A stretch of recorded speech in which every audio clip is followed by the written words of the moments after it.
So far we discussed the problem of coherent demodulators in the double sideband suppressed carrier. And actually in the double sideband suppressed carrier, we have two problems. The first problem that we discussed so far, which is the coherent demodulators, and we found that we can solve this problem using the AM. However, we have to pay for that. We have to pay extra power for that, right? So the first problem of the double sideband suppressed carrier was that we need a coherent or synchronous demodulators, which are expensive and complex to implement, and we can solve this using the AM. The second problem is bandwidth efficiency. Double sideband suppressed carrier has another problem, which is bandwidth efficiency. What is bandwidth efficiency? You remember that if we have a signal with a spectrum that looks like this, 2 pi b minus 2 pi b. So the bandwidth here is 2 pi b radian per second. If we want to use double sideband suppressed carrier, we are going to shift this signal around omega c. So it will look like this, and around minus omega c, so it will look like this. And this point will be omega c plus 2 pi b. This point is omega c minus 2 pi b. And the bandwidth here will be, and don't forget, when we talk about bandwidth, we only consider the positive side of the frequency domain. So here the bandwidth is 2 pi b, which is only the positive side. Here the bandwidth also we consider the positive side, which will be 4 pi b.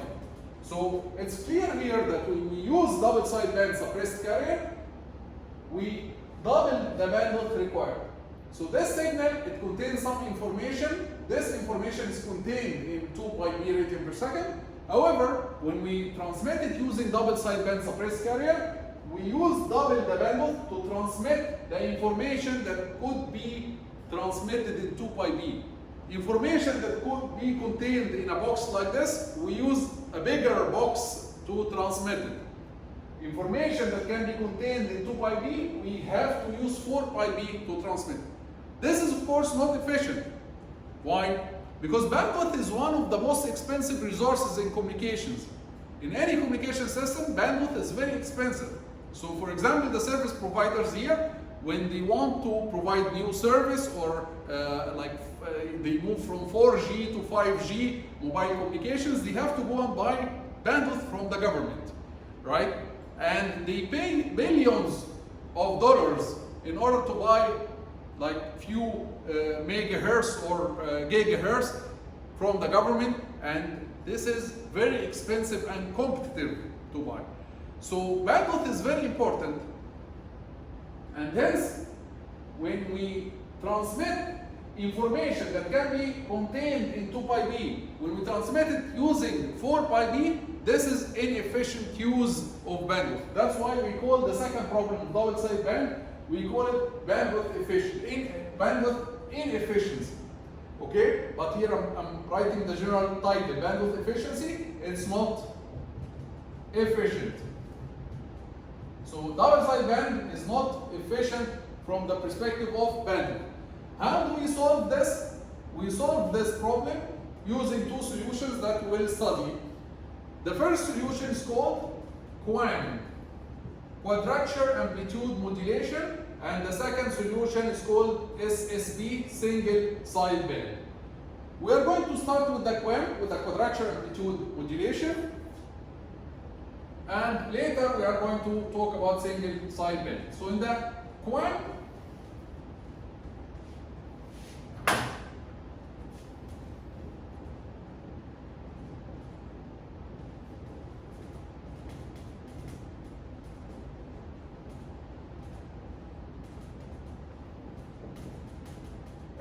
basically they say that, okay, in the double sideband suppressed carrier, you used to use double the bandwidth to transmit the same signal, right?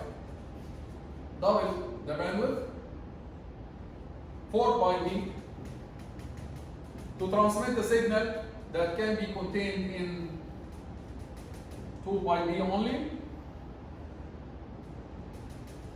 So this is, let's call it M1 of omega. So they said, okay, what if we can transmit two different signals in this bandwidth? If we transmit two different signals in this 4 pi b, then this will be equivalent to transmitting each signal in 2 pi b, and that will be efficient because each signal is contained in 2 pi b. So if we bring another signal, if we can bring another signal also with 2 pi b radian per second, let's call it M2 of omega. If we bring another signal which can be contained in 2 pi b, so now we have information that can be contained in 2 pi b and information that can be contained in 2 pi b, and we are going to transmit them together over 4 pi b.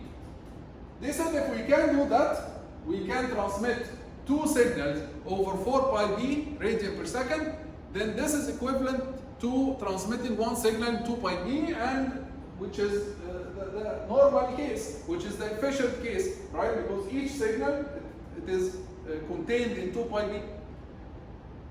So this is the idea of the QAM. They said, okay, double sideband was not efficient because we are using 4 pi b to transmit one signal. Now we are going to transmit two signals in 4 pi b, which equivalent to transmitting one signal in 2 pi b. But there is a problem. How are we going to transmit two signals over the same frequency band? They will interfere. There will be an interference. They said no. We have a way to solve this.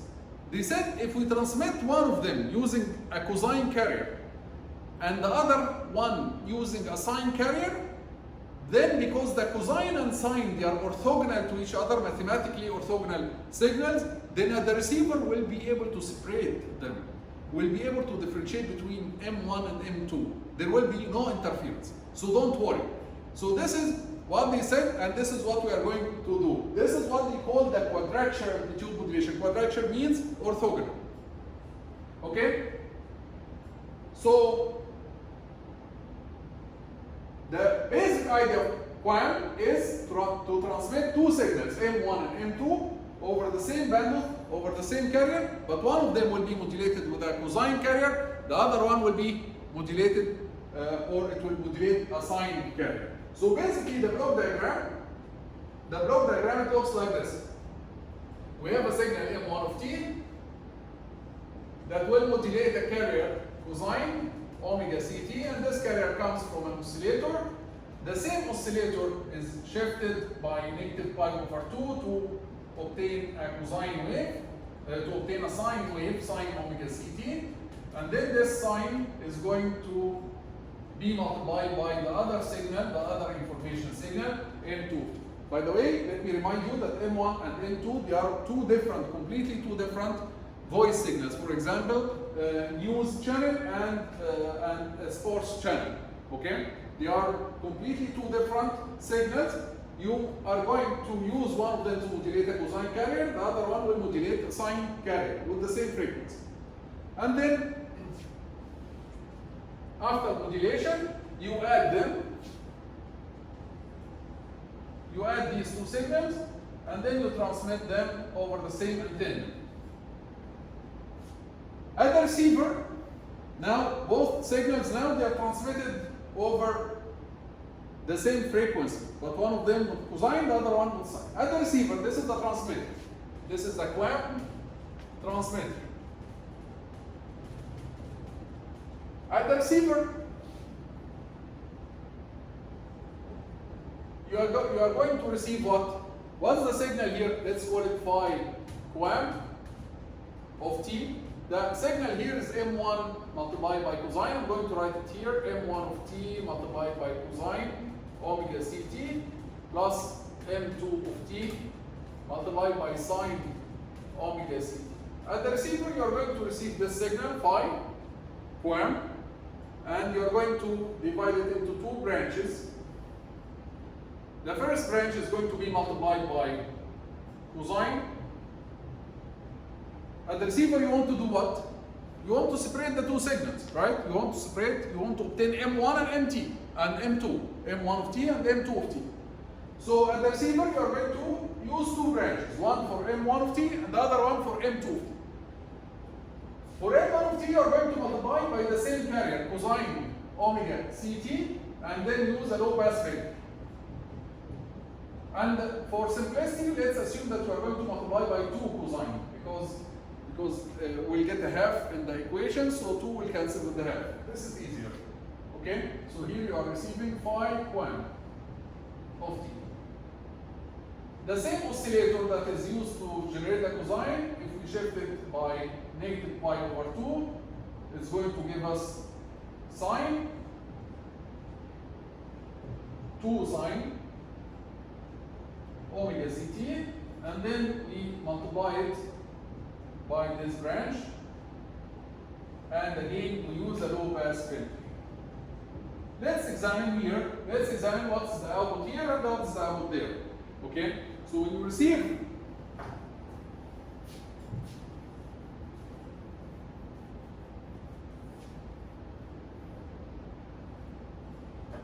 let's call the signal after the multiplication here, let's call it E1, and the signal here after the multiplication E2.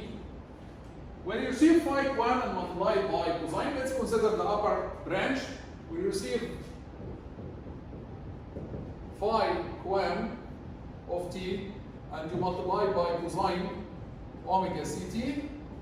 The equation can be written as m1 of t cosine plus m2 of t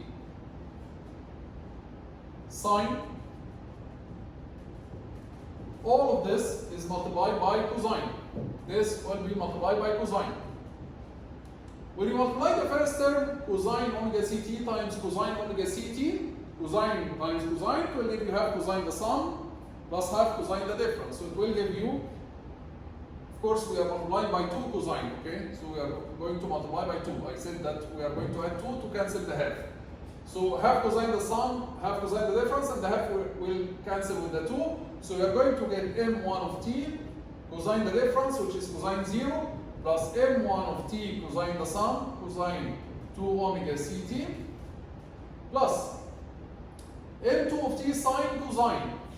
Sine cosine is half sine the sum plus half sine the difference. The half is going to cancel with the 2, so it's going to give you m2 of t sine the sum plus m2 of t sine the difference, which is sine 0. Sine 0 is 0, right? So this term will be 0. Let's look at this now. M1 of t, this is a baseband signal. This is our information signal in the baseband, right? So this is our baseband signal, M1 of t. In the frequency domain, it will appear here. The other 2 terms, they are shifted at 2 omega c. The other 2 terms, M1 shifted around omega c and M2 shifted around omega c. M2 shifted around omega c. I'm plotting here the magnitude spectrum. Forget about the phase. Okay? So you have M1 shifted around 2 omega c and M2 shifted around 2 omega c. If you use a low pass filter, then you will be able to keep only M1 of t and remove the 2 other terms. So after the low pass filter, what you are going to get? You are going to get M1 of t. And we were successful now to separate M1 of t from M2 of t. Now, if we do the same thing to the second branch, we'll find that we'll be able to separate M2 of t. Let's do it quickly. So if we multiply by sine in the other branch, then you will get E2 of t, which is M1 cosine plus M2 of t sine multiplied by 2 sine, multiplied by 2 sine omega ct. So now sine cosine, half sine the sum plus half sine the difference. So it will give you M1 of t, half will cancel the 2, sine the sum, sine 2 omega ct, sine the difference, m1 of t, sine the difference, it will be sine 0, so this term will be 0. And then we have sine sine. Sine sine is what? Half cosine. Half cosine. The difference plus or minus half cosine the sum. So sine sine is half cosine the difference. Half will cancel with the 2, so it's going to give you m2 of t. m2 of t, cosine the difference, cosine 0, minus cosine the sum. Cosine the sum is cosine 2 omega ct. So sine sine is half cosine the difference minus half cosine the sum. So now you will find that these two terms, they are high frequency terms at 2 omega c. M1 will appear here and M2 will appear here. Again, I'm plotting the magnitude spectrum regardless of the phase. And this term is multiplied by cosine 0, which is 1, right? So it will appear in the baseband. It's a triangle because M2 we represented it as a triangle. So it will appear in the baseband as a triangle. This is M2 of omega. If you use a low pass filter, then we will be able to separate this term alone. So after the low pass filter,